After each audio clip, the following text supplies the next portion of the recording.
Hello everyone, viewers. When you hear the words Four Horsemen of the Apocalypse, what image comes to mind? For most, it's a vision of pure, unadulterated terror, demonic riders, harbingers of doom, emerging from a fiery abyss to trample humanity into dust. It's a story of chaos, destruction, and the end of all things. But what if that's only half the story? What if these figures are not spawns of hell, but something else entirely? Something more ordered, more purposeful, and in many ways far more terrifying. Today, we're not just going to retell the old horror story, we're going to look behind the veil of prophecy into the heart of one of the Bible's greatest mysteries, to ask a question that changes everything. Who or what are the Four Horsemen really? And here, a prophet named John, exiled for his faith, is given a staggering vision of the end of days. He sees a scroll in the right hand of God, a scroll sealed with 7 seals. This scroll contains the chronicle of the world's final chapter, and no one in heaven or on earth is found worthy to open it. John weeps, for it seems that destiny itself is locked away, unreadable. But then, as the first seal is broken, a sound like thunder rolls across the cosmos, and a celestial being cries out, "Come!" And from the mists of eternity, the first rider emerges. John describes him like this: "I looked, and behold, a white horse, and its rider had a bow, and a crown was given to him, and he came out conquering, and to conquer. This is the white rider, often known as conqueror." Some see the Antichrist, a charismatic deceiver who brings a false peace that will ultimately enslave the world. His crown is the symbol of a counterfeit royalty, his bow a weapon that strikes from a distance, promising victory without the perceived messiness of open conflict. In this interpretation, he is the ultimate wolf in sheep's clothing. He rides forth offering solutions to humanity's problems. He offers a world without war, a global utopia under his gentle guiding hand. But his peace is a prison, his unity is conformity, and his solutions come at the cost of freedom and truth. He conquers not with a sword, but with ideology. He conquers hearts and minds, building a kingdom that appears righteous on the surface, but is rotten to the core. His arrival isn't marked by screams, but there is another, more startling interpretation. Some early church fathers saw this rider as Christ himself, or the triumphant spread of the gospel. The crown, they argued, is the crown of righteousness. The white horse, a symbol of purity and victory. In this view, he is not a deceiver, but the herald of divine truth, conquering the darkness of the human heart with the light of revelation.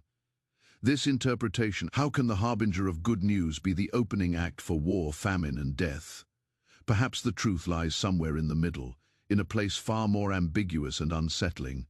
What if the white rider is simply authority, divine authority given a mission? He carries a crown which was given to him, suggesting he is an emissary, not a king in his own right.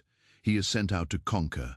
His mission is to initiate. His conquest might be the overwhelming force of an idea, a truth so powerful and polarizing that it fractures the world, setting the stage for the next rider to begin his terrible work.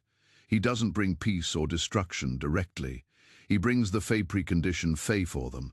He brings the final, unignorable choice. The Lamb breaks the second seal. The thunderous command echoes once more. Come. Its rider was permitted to take peace from the earth, so that people should slay one another, and he was given a great sword. This is the Red Rider. War, unlike the first rider, there is no ambiguity here. His purpose is stark, brutal, and absolute. His horse is the color of blood, the color of rage. He is not just a symbol of nations at war, of armies clashing on a battlefield. The scripture is chilling. This isn't just about geopolitics, it's about the human heart. He removes the very concept of harmony, of civility, of common ground. Imagine a world where the very fabric of society unravels. The Red Rider gallops not just through capitals and military bases, but through neighborhoods, through workplaces, through families. He is the spirit of tribalism, of suspicion, of us versus them. The great sword he carries is not just a physical weapon. It is the power of division itself. It's the sharp edge of ideology, the cutting words of propaganda, the blade of unforgiveness that severs the deepest bonds. He doesn't have to force people to fight. He simply removes the reasons they had not to. He strips away empathy, understanding, and compassion, leaving only raw. The wars he starts are not just fought with tanks and guns, but with hateful words on social media, with protests that turn into riots, with a cold silence between loved ones that speaks of a chasm that can never be bridged. He is the personification of humanity's worst impulses, unleashed and amplified. While the White Rider may conquer with a promise, the Red Rider ensures that promise dissolves into a bloodbath. Proving as the Red Rider's chaos engulfs the world, the third seal is broken. The command "Come" issues forth, and a new horror appears. And I looked, and behold, a black horse. And its rider had a pair of scales in his hand. And I heard what seemed to be a voice in the midst of the four living creatures, saying, "A quart of wheat for a denarius, and 3 quarts of barley for a denarius, and do not harm the oil." His color is the color of despair, of a starless night. He doesn't carry a weapon of war, but a tool of commerce, a pair of scales. This reveals the chillingly modern nature of his mission. This isn't just a simple drought or a failed harvest. This is economic warfare. This is systemic collapse. The voice from the heavens sets the price. A quart of wheat, just enough food for one person for one. In our terms, imagine working all day just to afford a single loaf of bread for yourself, with nothing left for your family, for rent, for medicine. It's a world of crushing hyperinflation, of desperate scarcity for the masses. But then comes the most terrifying part of the decree, and do not harm the oil and the wine. Oil and wine were not staples. They were symbols of luxury, of wealth of the rich.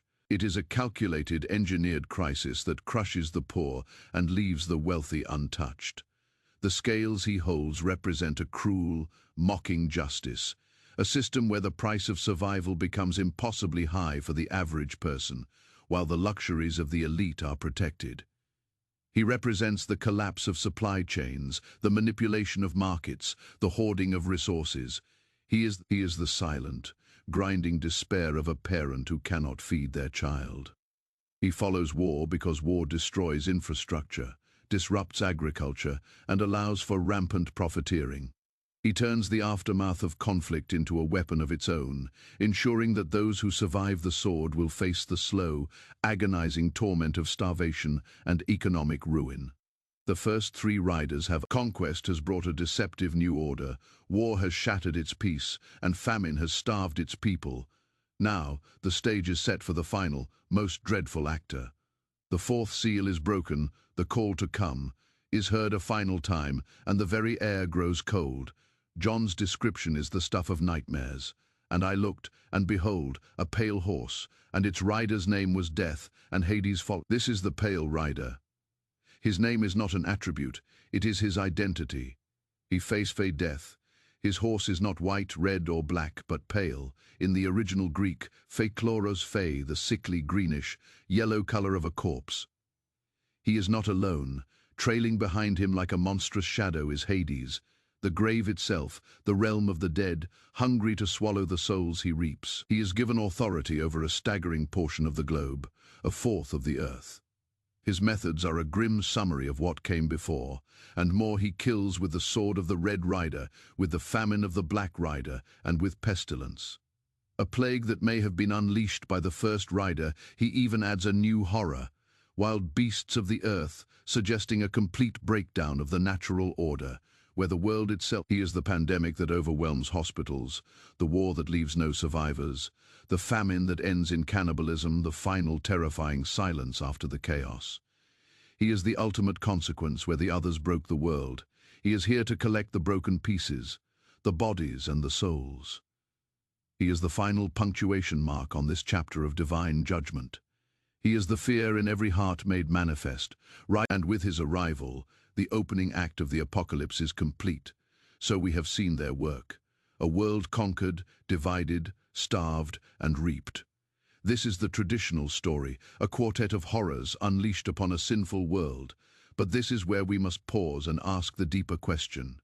Are these riders truly demonic?